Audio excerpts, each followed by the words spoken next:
Hello everyone, आप सभी का बहुत बहुत स्वागत है। आज की क्लास में हम सभी करने वाले हैं हिंदी साहित्य से संबंधित भक्ति काल के कुछ प्रश्नों को हम सभी कर रहे हैं और ये प्रश्न परीक्षा की दृष्टि से बहुत ही इम्पॉर्टेंट हैं। भक्ति काल के 20 क्वेश्चन को हम लोगों ने सॉल्व किया था।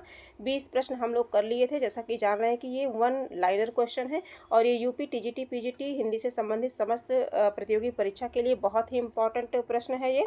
आगे हम सभी देखते हैं 21 नंबर के प्रश्न को देखते हैं कि तुलसी के वचनों के समान रहीम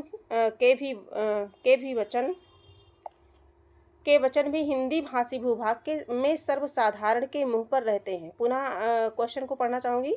तुलसी के वचनों के समान रहीम के वचन भी हिंदी भाषी भूभाग में सर्वसाधारण के मुंह पर रहते हैं। यह कथन किसका है? तो यह कथन आचार्य रामचंद्र शुक्ल का है। जैसा कि जानते हैं, शुक्ल जी की पुस्तक बहुत ही इम्पॉर्टेंट है और शुक्ल जी के जितने भी कथन हैं वो बहुत ही इम्पॉर्टेंट है। आगे देखेंगे, द्वैताद्वैतवाद के प्रवर्तक आचार्य का नाम है। द्वैताद्वैतवाद के प्रवर्तक आचार्य का नाम है निम्बार्काचार्य। कौन है? निम्बार्काचार्य हैं। प्रश्न संख्या 23 देखेंगे, मदनाष्टक के रचयिता का नाम है, यानी कि जो मदनाष्टक रचना है इसके रचनाकार कौन है? तो रहीम जी हैं। कौन है? रहीम दास जी हैं। आगे देखेंगे, प्रश्न संख्या 24 है, भक्ति काल के कवि जिसने संस्कृत को छोड़कर भी संस्कृत की शास्त्रीय परंपरा का निर्वहन किया।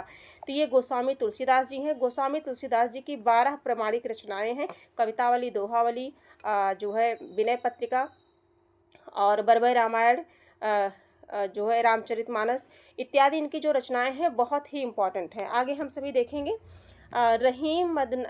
रहीमकृत मदनाष्टक की भाषा है।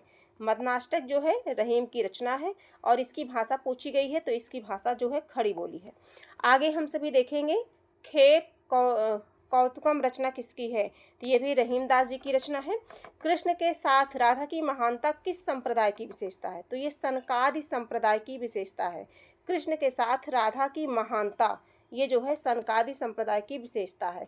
27 नंबर का प्रश्न है, संवत 1375 से 1700 तक के साहित्य में परिलक्षित होती है।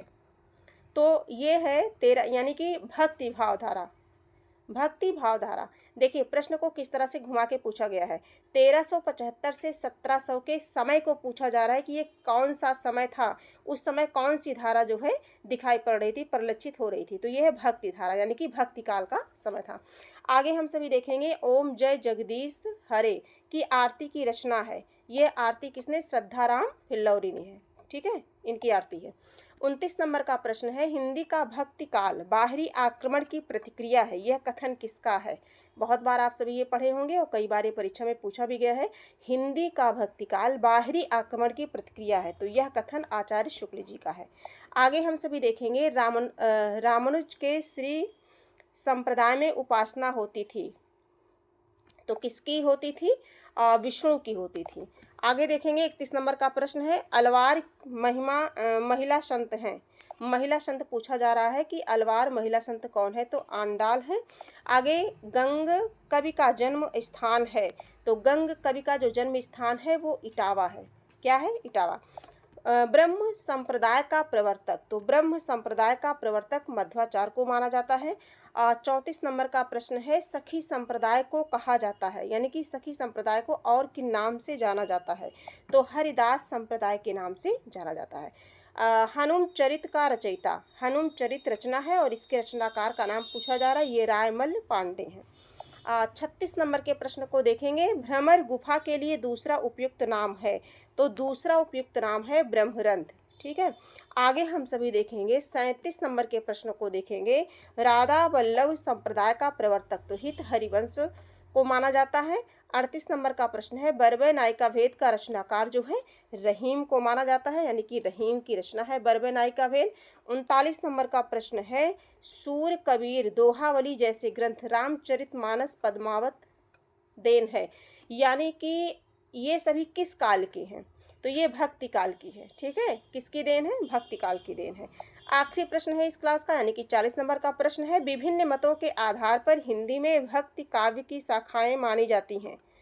भक्ति काव्य की शाखाएं मानी जाती हैं, 4 शाखाएं मानी जाती हैं। कौन कौन मानी जाती हैं? कमेंट के माध्यम से आप जरूर बताएं।